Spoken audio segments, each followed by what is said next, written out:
When the Nazis took over Vienna, they sought to humiliate the Jews by forcing them to sweep the city streets. They handed the Sadegura Rabbi a broom to increase the community's shame. And as he swept, the Rebbe prayed, Ribono shel olam, Master of the universe, may I one day merit to sweep the streets of the land of Israel. And then they gave him a Nazi flag and forced him to hoist it over one of Vienna's impressive buildings. And the Rebbe did so while praying all the while, Master of the universe, may I one day merit to raise the flag of Israel over one of its high places. The Rebbe survived the war and made his way to Israel. And every year on Yom HaAtzmaut, on Israel's Independence Day, he would wake up early in the morning and take up a broom and sweep the streets of Tel Aviv.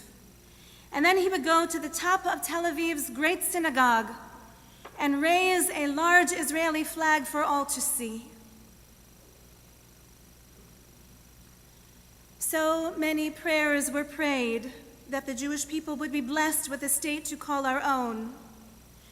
So many worked for the establishment of the state of Israel, including members of this congregation, so that we would have a nation to call our own, so we would have streets of our own and buildings of our own and flags of our own, so we would have a sovereign state like all other nations of the world. Our prayers have been answered. Thank God we are so fortunate to live in this particular slice of Jewish history 70 years now, when the Jewish people can live freely in our own land, Lehiyot Am Chofshi Ba'artzeinu. One of the harder questions lovers of Israel everywhere must now ask is, has Israel become a nation like all other nations? That is, does Israel's government play political games like most governments do? Can Israel's army be triumphalistic like most powerful armies are? Can Israel's economy lean toward greed as most economies do? Does Israel's population discriminate against minorities, newcomers, and women like most populations do? Can Israel's religious authorities fall into corruption like other religious authorities can? God help us. And can Israel's democracy crumble like so many democracies today seem to be at risk? Including our own, perhaps. In my opinion, the answer is yes and no. Israel is susceptible to becoming like all other nations. But Israel is not like all other nations. We did not return to our land to be like all other peoples. The Knesset, the Supreme Court, the army, and the people of Israel speak the language of our ancient prophets who demanded justice and righteousness. And you know that bus drivers and shopkeepers and kindergarten teachers keep the rhythms of the Jewish calendar. And every Israeli Jewish teenager is keenly aware that they are writing the next chapter of Jewish history. No matter the pressures to become like all the other nations, and there are many pressures, the one Jewish state remains unique in all the world. Israel's singularity must not only be for the fact that nearly half of the world's Jews live there, but she must also be singular in her Jewish character. God forbid Israel become merely a state for Jews who drink aroma coffee instead of Starbucks coffee. Israel must remain as she was founded, the Jewish state and the finest expression of Jewish values at every level of national life. The relationship between Israel and the diaspora has shifted And this is in many ways good news. Because Israel's economy is strong, and because, thank God, Israel's political place in the world is stable, Israel does not really rely on diaspora Jewry as she once did. In fact, we could say the opposite is true. Diaspora Jewry relies on Israel for identity and inspiration. After 70 years of independence and all the growing pains that have come with it, Israel has come into her own. We celebrate her own intricate blend of cultures. We study her unique history and heroes. We delight in her language and even in her slang. But Israel and diaspora Jews are literally speaking different languages now. And so this year, people are asking another hard question, no longer in whispers, but loudly, at least in the Jewish press, and strategically among the leadership. This additional hard question is, can we remain one people?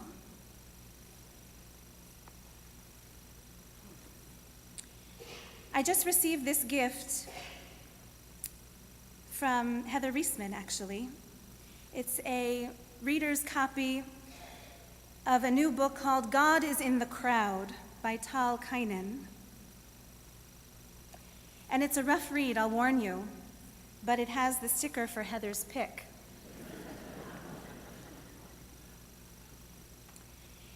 He writes, the fact that most American Jews have no idea how Israeli Jews commune on Yom Kippur, and vice versa, is a symptom of the separateness of the two communities, each evolving on its own path.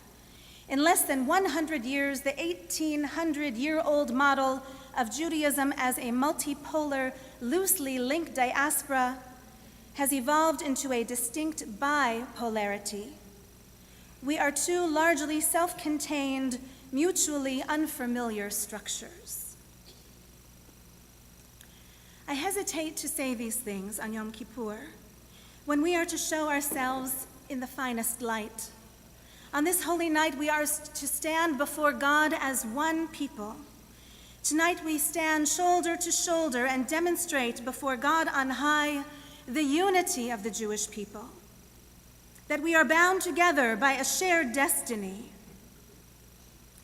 But how can we strengthen one another and bridge the gap if we do not admit that our bonds are growing weaker? How do we heal if we refuse to even recognize the wounds? How can we repair and repent if we hide behind an old dream? On Kol Nidre, there is no tolerance for half-truths.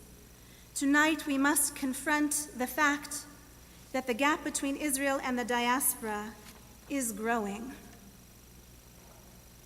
A month ago, you may have read Ronald Lauder, the president of the World Jewish Congress, wrote an opinion piece for the New York Times. I'll share just an excerpt. For many Israelis, Jews, and supporters of Israel, the last year has been a challenging one. In the summer of 2017, Israel's government withdrew from an agreement that would have created an egalitarian prayer area at the Western Wall and proposed a strict conversion law that impinges on the rights of non-Orthodox Jews. This summer, the Knesset passed a law that denies equal rights to same-sex couples. And one day later came the nation-state law, which correctly reaffirms that Israel is a Jewish state, but also damages the sense of equality and belonging of Israel's Druze, Christian, and Muslim citizens. Last month, he writes, a conservative rabbi was detained for the alleged crime of performing a non-Orthodox wedding ceremony in Israel. In several municipalities, attempts were made to disrupt secular life by closing convenience stores on the Sabbath. These events And I would add to his list of concerns one that has come to greater light since he wrote a month ago, and that is how journalists and activists are questioned or investigated at the Ben Gurion airport. These events are creating the impression, he says, that the democratic and egalitarian dimensions of the Jewish democratic state are being tested.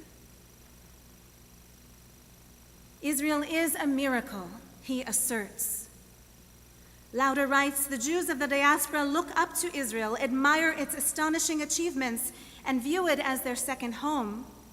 However, today, some wonder if the nation they cherish is losing its way.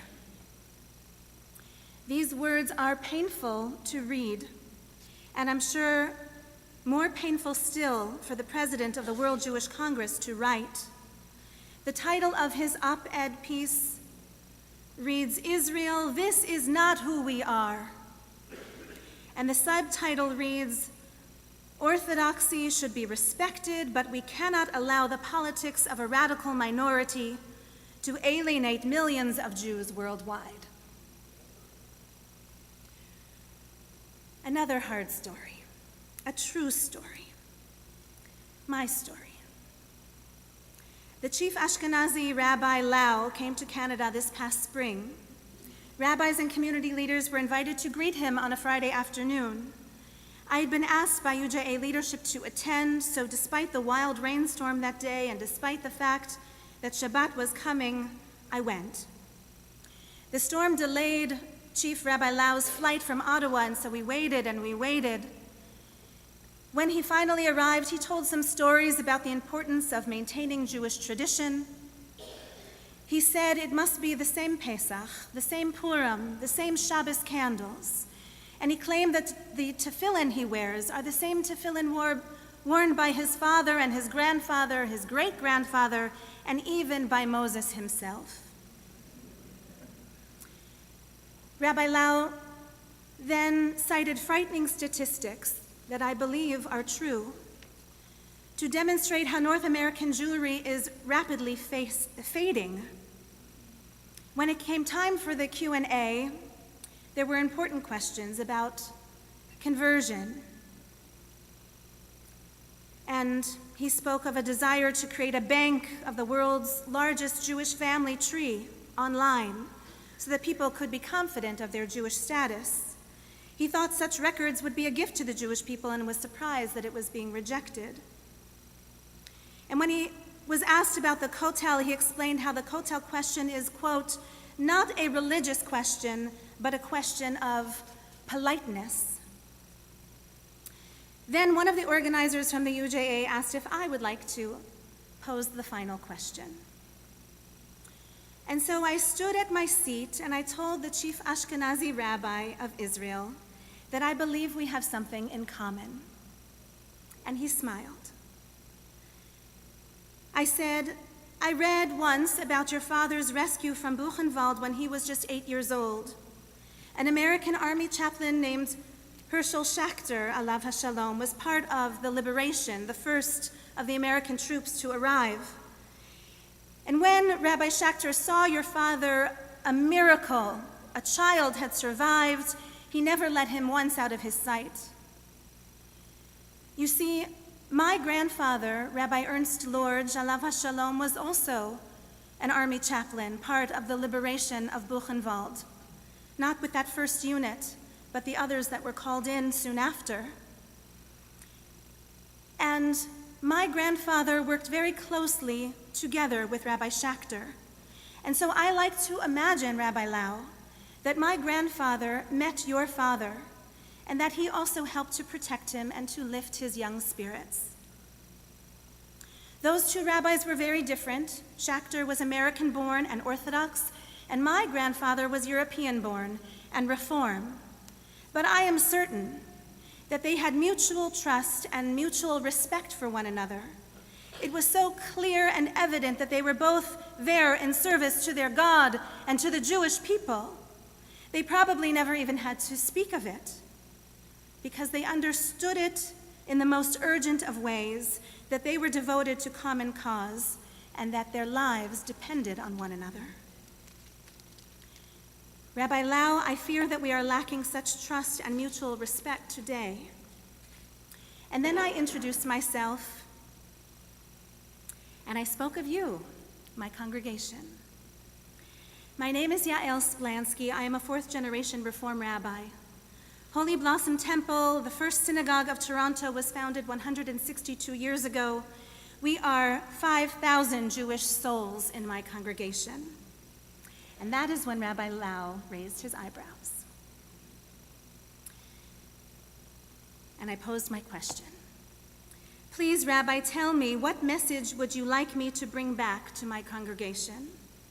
Shabbat is coming, and in this room there are rabbis and community leaders from across the city.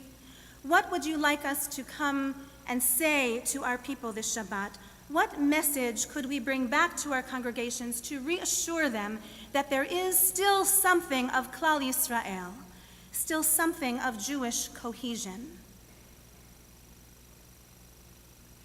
Now, all he had to say were the platitudes of Am Echad, one people, or maybe the well-known Talmudic assertion, Kol Yisrael arevim zeh bazeh, all the Jewish people are responsible one for the other. Then we all could have gone home contented and happy just in time for Shabbat. But what he chose to say instead stung like a blow that knocked me flat, and I feel I'm still getting up. After a pause, Chief Rabbi Lau answered, I'm not sure. You have to prove to me that you are sure. I worry about what I see, and that is why I do what I do. It has to be the same Shabbos candles. And then his last words to me, but I will pray for you. Now, Rabbi Lau spoke his truth, which is a good thing. I shouldn't have been surprised, but I was. I shouldn't have been hurt, but I was. And when the gathering was over, he was whisked away by his people, and I sat there in my chair, surrounded by many others who came to express their shock and dismay by what they had heard. By the time I got to the parking lot, I received an email from someone I've only met once or twice before. He wrote to the organizers of the gathering, and he CC'd me saying, quote, Chief Rabbi Lau has made me embarrassed to be Orthodox. Chief Rabbi Lau's answer was vicious triumphalism. How we permitted this to happen is unfathomable. And a few weeks later, two local Orthodox rabbis reached out to me in friendship and concern. We gathered together with some conservative colleagues too to debrief what had happened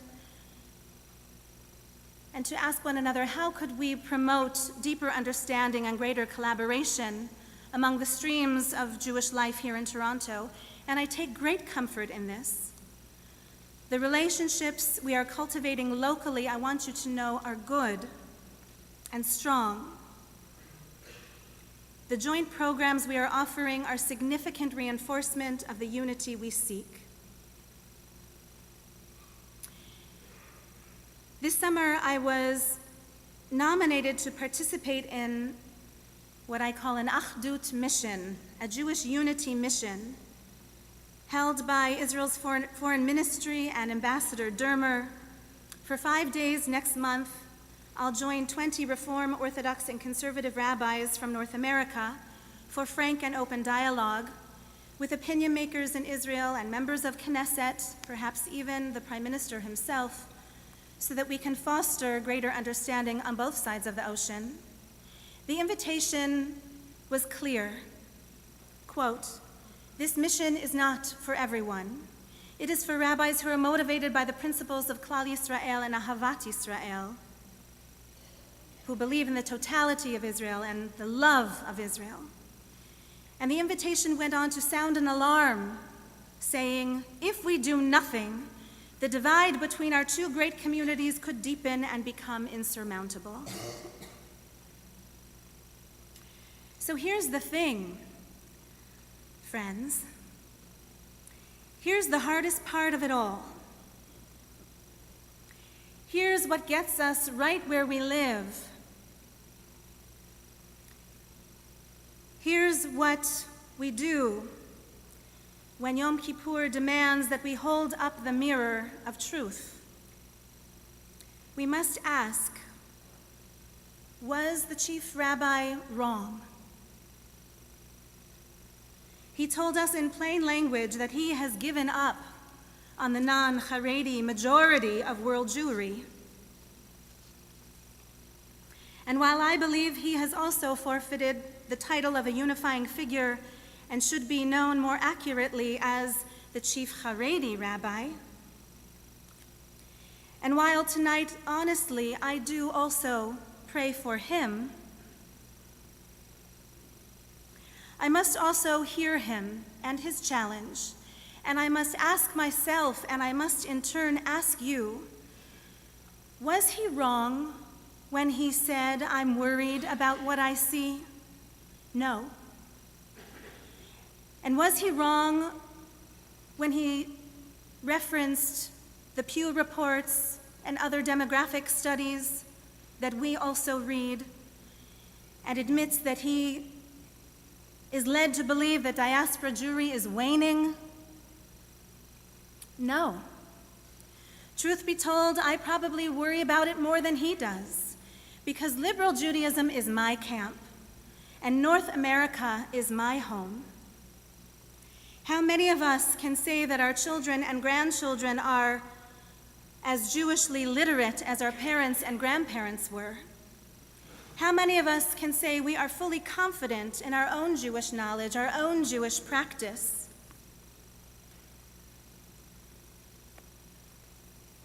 One more excerpt from God is in the Crowd. Kynan writes, American Jewry, and I like to think Canadian Jewry is different. You be the judge. He says, American Jewry is dying in its sleep. But perhaps that is not so bad. All nations rise and fall. The fact that the Jewish run has lasted longer than most does not, in itself, mean it should never end. Dying peacefully in our sleep is certainly the best way to die. Our people has known otherwise. And this is only a tragedy if you believe that for some reason there should be Jews in the world. So the only reason I can sleep at night is because I am confident that Holy Blossom Temple is part of the solution. This is a vibrant and vital congregation, and we are moving in the right direction and more quickly now.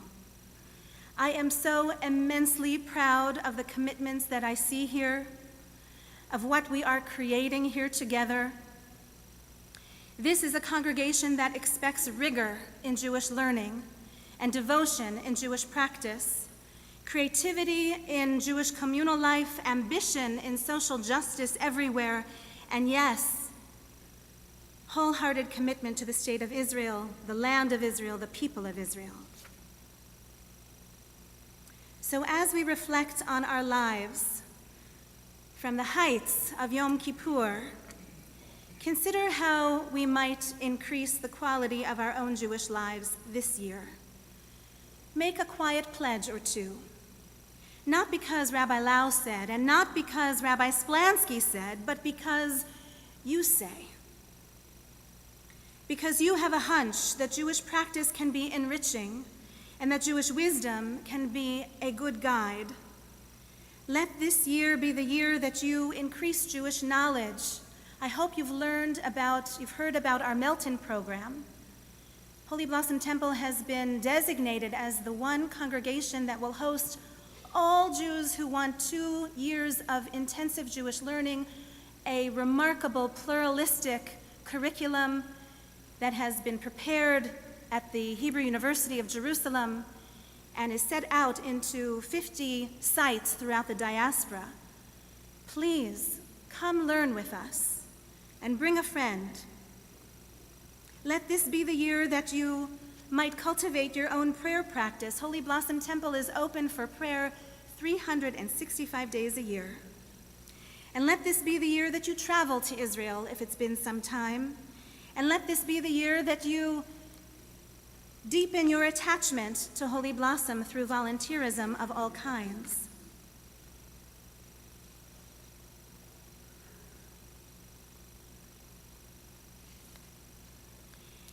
And let this be the year that you give to Israel in a way that will strengthen liberal Judaism there, so that the Jewish people of the Jewish state resemble the Jewish people of the diaspora.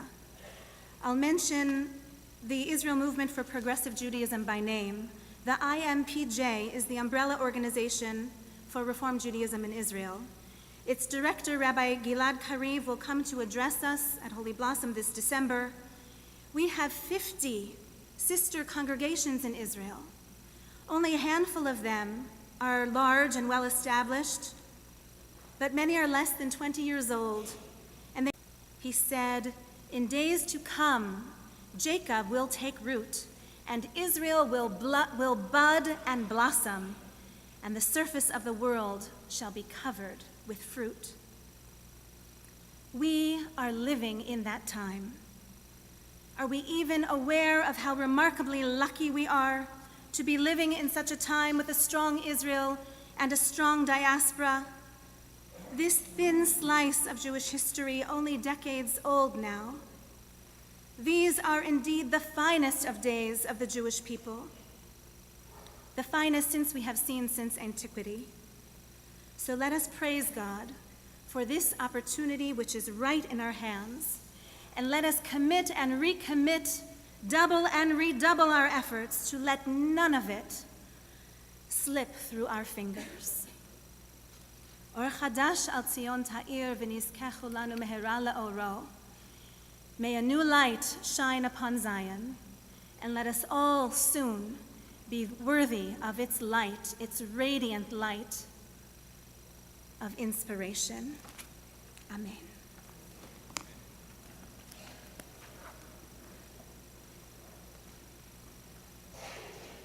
They need our help so they can dig down deep into the Israeli soil and create strong roots and flourish there.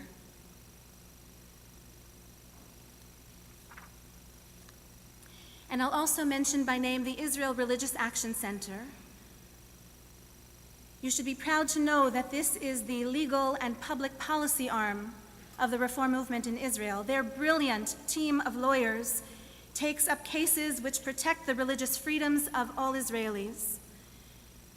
They have a hotline that receives calls from across the country and from across the spectrum of Jewish life. Some cases are brought as high as the Supreme Court, like the matter of egalitarian prayer at the Kotel, for example.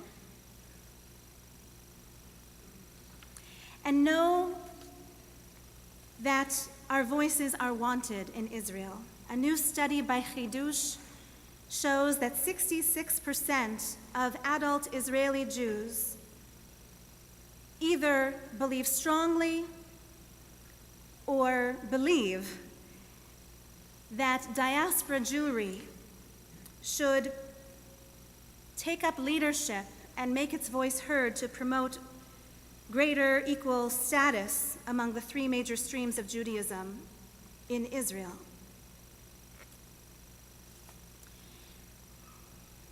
They're calling for our help. They call us the sleeping giant, diaspora Jewry. So let me conclude with this.